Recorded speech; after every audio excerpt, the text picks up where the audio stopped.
naked strikes in 0 days. So they're just looking at naked strikes here. Go ahead.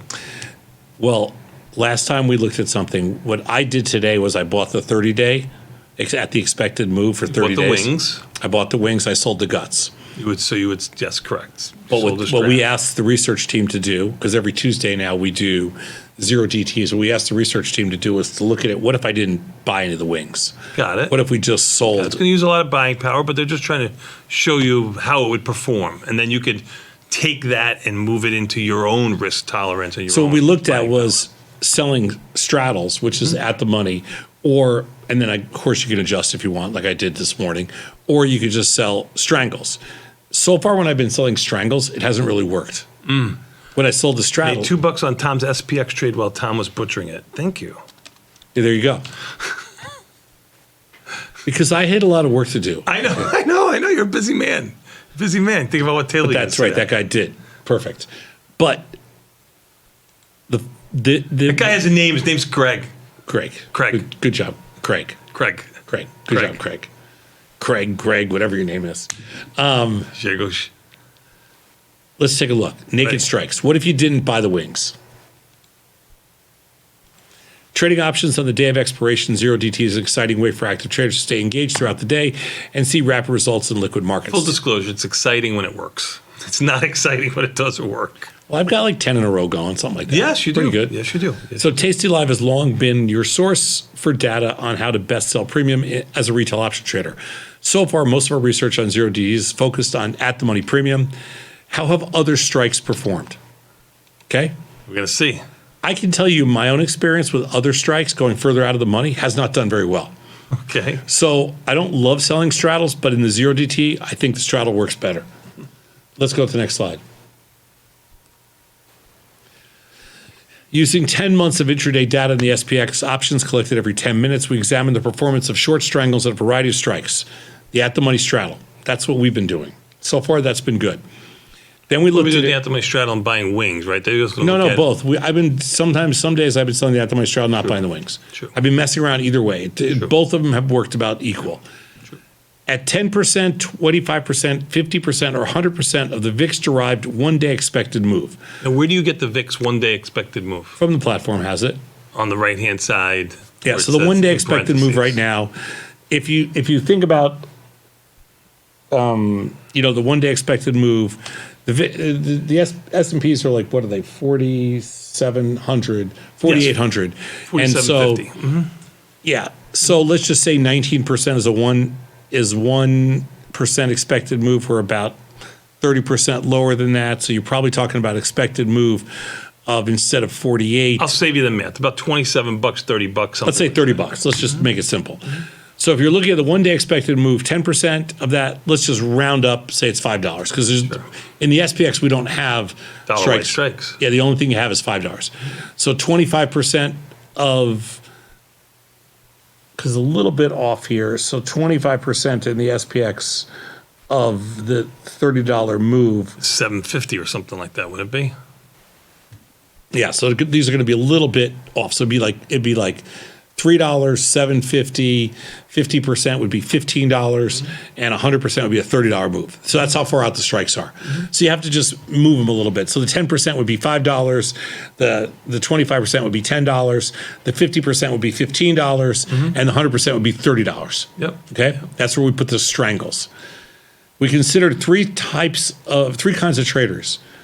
One who sold at the market opening and held through the close. One who closed their positions if it reached 25% of max profit. That's more like me.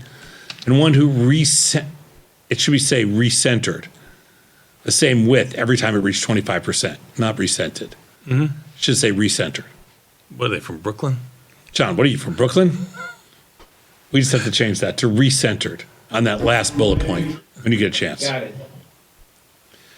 All right. So now we know what we're doing. So let's take a look here. The first one is, okay, so this is hold it to the close, which none of us do. But the straddle worked 58% of the time and had a positive P&L. This is if you've done it every single day going back for 10 months. The CVARs are pretty insignificant. They're pretty close to the same, except for the $30 wide strangle. But what's interesting here is that the strangles Didn't make a lot of sense, and they all lost money over time. They all lost money, which is amazing. Amazingly bad. Yeah, it is amazingly bad. I'm surprised by this. Me too. And I'm surprised by the low win percentage. Doesn't make that much sense, but you know what happens? Unless it's just held to the close. Let's see what else goes on. But what happens in the SPX is that when things move intraday, when you're in like a wide strangle, there's no protection. You're basically short one direction. That's all it is. Well, it almost looks like you should be buying it. Let's go to the next slide. You don't ever buy here. This is tasty. I'm just trying to capture the 700 So bucks. now when we close at 25%, the numbers get a little better, but not much better. The straddle still outperforms everything else, and all the numbers are still negative. Ugh. If you saw this, you'd be like, we're doing the straddle or we do nothing. Mm-hmm. Let's go to the next slide. This is closing at 25% of max profit. So this is when you roll. All the numbers are still negative, P&Ls. And the win percentages are really low. So I find this hard to believe.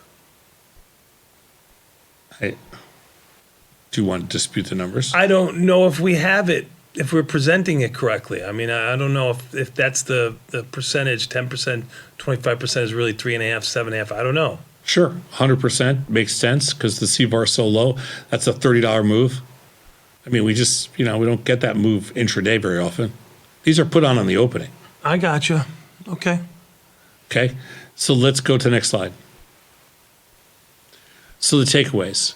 Over the recent past, this is only the last 10 months, Sure.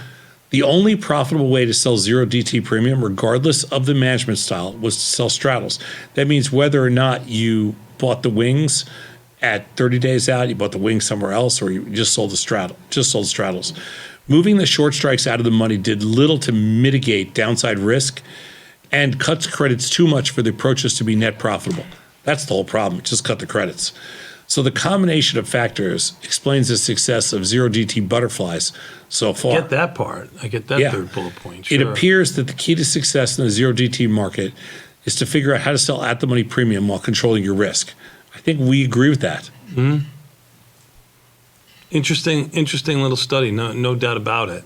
And that's why we talked about it earlier on when we said, selling the at the money straddle, use a lot of buy. How can we make that a smaller trade to fit the amount of buying power you have in your account? That's the quandary. And that's why people look for other products in that confirm and send that we had earlier this morning. Anyway, even the S&P down 39. Russell tried to turn green at down 5. We'll be back in 90 seconds. What do we got coming up next, Thomas? Your friend and mine, Mr. Scott Sheridan, next. Tasty Trade World Headquarters. Back in 90 seconds.